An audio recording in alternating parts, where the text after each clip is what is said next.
Hi friends, welcome to my channel planty plants. ഇന്ന് ഞാൻ fern വിഭാഗത്തിൽപ്പെട്ട ഒരു പ്ലാന്റുമായാണ് വന്നിരിക്കുന്നത്. മറ്റു ഫേൺസിനെ അപേക്ഷിച്ച് ഇത്തിരി ശ്രദ്ധ വേണ്ട ഒരു ഫേണാണിത്. സെലജനെല്ല അപ്പോഡ, മെഡോ ഫേൺ എന്നീ പേരിലെല്ലാം ഈ ചെടിയെ അറിയപ്പെടുന്നു. മലയാളത്തിൽ പന്നൽ ചെടികളെന്നും പറയുന്നു.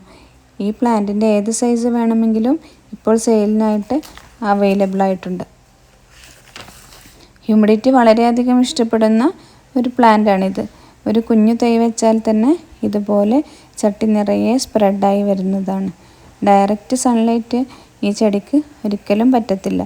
ഡയറക്റ്റ് സൺലൈറ്റ് തട്ടിയാൽ ഇതിൻ്റെ ഇലകളെല്ലാം കരിഞ്ഞു പോകുന്നതായി കാണാറുണ്ട്. ഇതെപ്പോഴും ഷെയ്ഡി ഏരിയയിലാണ് വെക്കേണ്ടത്. ഇൻഡോറായിട്ടും വെക്കാവുന്നതാണ്.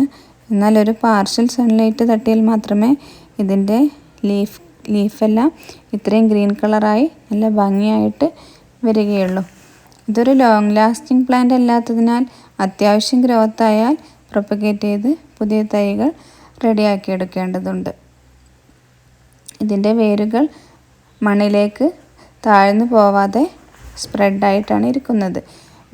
വെള്ളം കെട്ടി നിൽക്കാത്ത എന്നാൽ എപ്പോഴും ഒരു നനവുണ്ടാവുന്ന ഒരു പോട്ടി മിക്സാണ് വേണ്ടത്. ഡ്രെയിനേജ് ഹോളുള്ള പോട്ടുകൾ തന്നെ തിരഞ്ഞെടുക്കേണ്ടതുണ്ട്. ഇതിൻ്റെ പ്രൊപ്പഗേഷൻ ആണെങ്കിൽ വളരെ ഈസിയാണ്. ഇതുപോലെ പുറത്തേക്ക് വളർന്നു നിൽക്കുന്ന ഭാഗങ്ങൾ കൈകൊണ്ട് തന്നെ കട്ട് ചെയ്ത് ഈ നൂല് പോലെ കാണുന്നതിൻ്റെ വേരുകളാണ്. ഇത് മണ്ണിലേക്ക് ജസ്റ്റ് കുത്തി വെക്കുകയേ വേണ്ടൂ. മണ്ണിൽ ചകിരിച്ചോറ്, ചാണകപ്പൊടി ഇത് മാത്രമേ ഞാൻ ചേർത്തിട്ടുള്ളൂ. ഇതുപോലെ തൈകൾ വെച്ചാൽ പെട്ടെന്ന് തന്നെ ഇത് സ്പ്രെഡായി വരുന്നതാണ്. ഇതിന് എന്നും ഒരു പ്രാവശ്യമോ 2 പ്രാവശ്യമോ നനച്ചു കൊടുക്കാവുന്നതാണ്. ഹാങ്ങിങ് പോട്ടുകളാണെങ്കിൽ വളരെ ഭംഗിയായിട്ടിരുന്നോളും.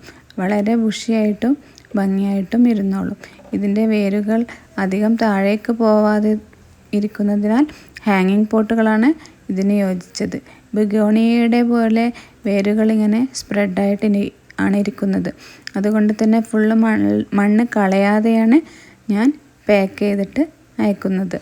നിങ്ങൾക്ക് ഈ പ്ലാന്റ് വേണമെന്നുണ്ടെങ്കിൽ എൻ്റെ വാട്സപ്പ് നമ്പറിലേക്ക് മെസ്സേജ് ചെയ്തോളൂ. ഞാൻ കൊറിയർ ചെയ്ത് തരുന്നതാണ്.